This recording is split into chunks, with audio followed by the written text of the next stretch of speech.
आपको मैं 2-3 मैंगो का बना के दिखाऊंगी, उसके बाद मैं मैंगो की चटनी बनाऊंगी इससे खट्टी मीठी।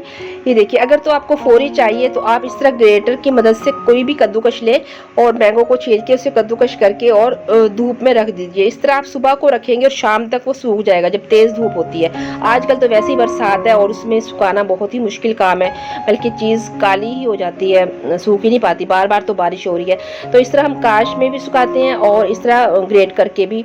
तो ये ग्रेट किया हुआ जो है वो घर में ही डब्बी में आराम से आपके ब्लेंडर में पीस जाएगा।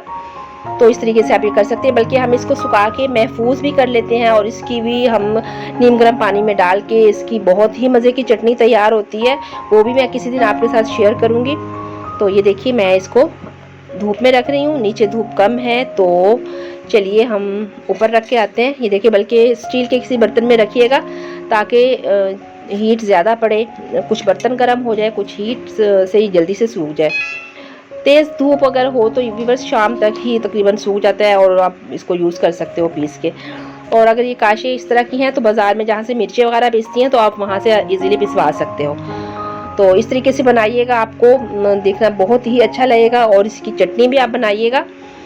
तो इस तरीके से आप महफूज करके इसको साल भर के लिए रख सकते हैं। तो बाकी के जो मैंगो बच गए हैं इनको हम छील लेते हैं और इसकी मैं आपको खट्टी मीठी चटनी मैं किस तरीके से बनाती हूँ वो चटनी आपके साथ शेयर करूँगी। मैंगो छील लिए हैं और इनको मैं उबलने के लिए रख दूँगी। थोड़ा सा पानी शामिल किया है और मैंगो डाल दिए हैं इसमें, तकरीबन 5 मिनट लगेंगे, ये सॉफ्ट हो जाएंगे बहुत।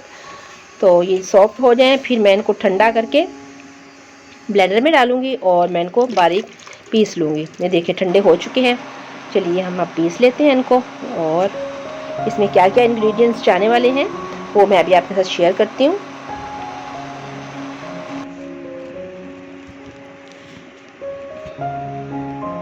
हम लेंगे एक पतीली, हम शामिल कर देंगे उसमें 1 चम्मच देसी घी का। बस देसी घी से इसकी खुशबू बढ़ जाती है, आप चाहें तो ऑयल भी यूज़ कर सकते हो। मैं देसी घी यूज़ कर रही हूँ। फ्लेम बिल्कुल लाइट रखिएगा। ये चूल्हा मैंने ऑन कर लिया है और शामिल कर दिया 1 चम्मच देसी घी का। बस इसमें हम धनिया और सौंफ थोड़ा सा कूट के इस्तेमाल करेंगे, हल्का हल्का कूट लेंगे। और तमाम मसाले, ये देखिए धनिया, सौंफ, नमक, साबुत लाल मिर्च और काली मिर्च साबुत, थोड़ा सा ज़ीरा, ये शामिल करेंगे। हल्का सा भून लेंगे हम इनको। 4 से 5 मैंने इसमें साबुत लाल मिर्च लिए और हाफ़ टी स्पून धनिया का, हाफ़ टी स्पून सौंफ का, हाफ़ टी स्पून नमक का और 4 से 5 काली मिर्चें इसमें शामिल की हैं। हल्का सा भून लेंगे, खुशबू आने लगे तो जो हमने आम ये ब्लेंड किए थे वो इसमें शामिल कर देंगे। पानी कम था तो ये थोड़ा थिक था, तो और चीनी शामिल कर दूंगी साथ ही। चीनी शामिल करने के बाद मैं तकरीबन 10 मिनट तक पकाऊंगी।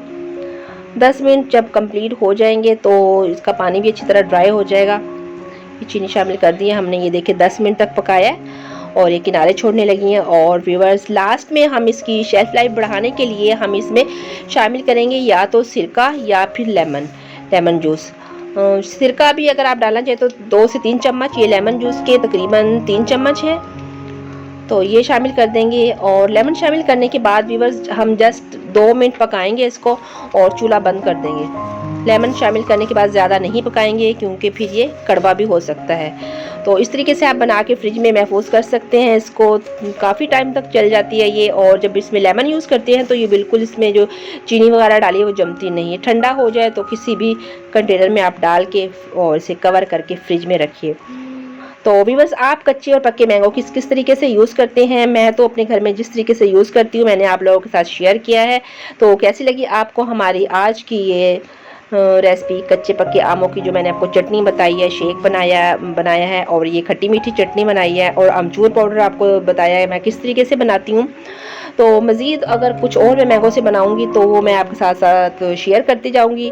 इसी के साथ व्यूअर्स मुझे दीजिए इजाज़त और अपना रखिएगा ढेर सारा ख्याल। दुआ में अपनी बहन को हमेशा याद रखा करिए और वीडियो पसंद आए तो मेरे चैनल को लाइक, शेयर और सब्सक्राइब करना बिल्कुल नहीं भूलिएगा। मिलते हैं इंशाल्लाह नेक्स्ट वीडियो में, तब तक अपना और अपने चाहने वालों का रखिए ढेर सारा ख्याल। अल्लाह हाफिज़।